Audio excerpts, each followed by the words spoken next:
Chelsea is third, right? Third. Suddenly, it's up there, but of course they have the quality lah. They won 2-1, Yes, we the thing is that if let's say all this while, right, if they are playing at a full capacity, right, I think they are title contender, other than if at full capacity. Yes, full capacity. I mean, this is like this team that they have now has been like 2-3 seasons together already, right? Except that there's a new manager now, right? But they were so messed up for the past few seasons. We don't know where went wrong. And now is where once everybody gel, they are probably one of the most dangerous. Got Sancho. Yeah. Really? No lah, not Sancho lah. It's everybody lah. Everybody. Because the last game, I think Enzo Fernandez was the one controlling everything.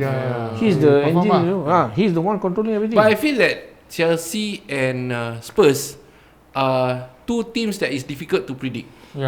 You think that they will win, they will lose. When you think that they will lose, they win Manchester City. Manchester City. Pretenders, we call it. So I'm not sure what's going on with them. Yeah, correct. So I don't know. I mean, Chelsea and Spurs really cannot predict. Sometimes you expect them to win, they will lose. Good for us also lah. But do you think they, with doing this kind of performance, they are top 4? Definitely better than United lah. Yeah, I think Chelsea definitely is. Spurs sometimes hot, sometimes cold. Spurs are very good in counter attacking. So if they have opponents who counter them, I guess cannot lah. Yeah, correct. That's the thing. So for me, I think Chelsea has better quality than Spurs. Correct. They have a lot of good players. Chelsea is a bit more dangerous, especially now that they start to gel. They start to find their footing. I mean, Cole Palmer now is a bit not so highly, but the others are stepping up.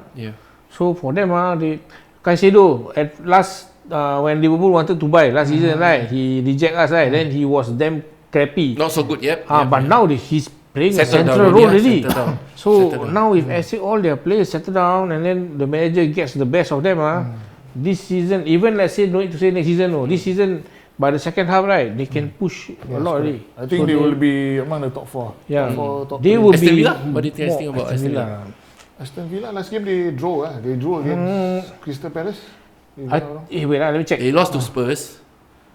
After that, I'm not sure. Yeah, they draw to Palace. They lost 4 games in a row, man. 4 games. They lost to Crystal Palace. I sold Martinez lah. They lost to Crystal Palace 2-1. They lost to Spurs 4-1. They lost to Liverpool 2-0 and they lost to Club Brugge, which is the Champions League. So 1-0. So they actually lost 4 games in a row already. Losing steam? Do you think? Maybe lah. I don't know, man. I think Unai Emery is still. Unai Emery may not be. He's there. He's quality. But maybe his players is just not the.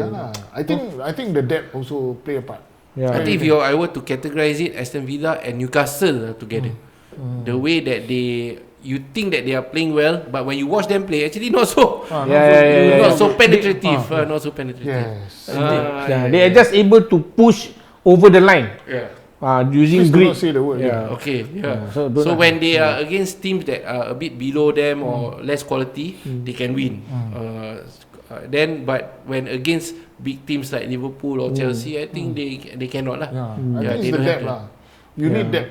I mean, for this type of, this is a marathon. Is it the mentality, guys? For Newcastle it could be a few things. It could be mentality. It could be the quality of players. It can also be because, but actually the thing is that these are the teams where as long as they beat the team below them consistently, it's good enough to be in the top 8, top 7. And then if they're lucky enough to beat the higher teams, like maybe draw with Arsenal, draw with Liverpool, beat Chelsea, they will go into top 6, top 5 in Europe. The other team. Which other team? The one The other team is not. Oh no. That one number 12. Number 8. Number 12. That day go out number 8 already. Number 8 already. Actually, the middle part, the points are quite close together. Like Arsenal points, I think there's a few teams also. The 3 just now. 3 teams. So the team this one in transition. Still don't have the gap yet lah. I think still early, 12 games only. But I think Aston Villa can go. I think top 5, 6. Still can lah. Still can lah. Yeah, much better than the other team. They're performing well in Champions League. I think they were top for a while. Yeah, second now. Yeah, after that before the last round. Normal lah. The bird come, right, go on top lah. Aston Villa. Oh, okay.